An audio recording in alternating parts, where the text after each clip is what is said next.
Most of our clients, whether they're new to CRM or from an old CRM migrating to Pipedrive, hate onboarding new salespeople. It's one of the hardest things to do, right? User adoption. How can you solve that? There's a couple of ways. You can have some great standard operation procedures. You can have some great onboarding scripts for the team.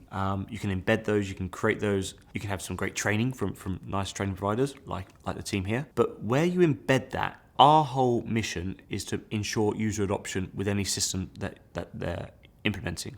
We've got a system called the EPS, Evolve Pipedrive Sidekick, where we can put any of the training that you've delivered or created, any of the training that we've put together for you, we can embed it where you're working. No longer does onboarding have to be a struggle. You can have the training materials that you've created, doesn't have to live on OneDrive or in your Google Workspace. You can have it where the team are actually working.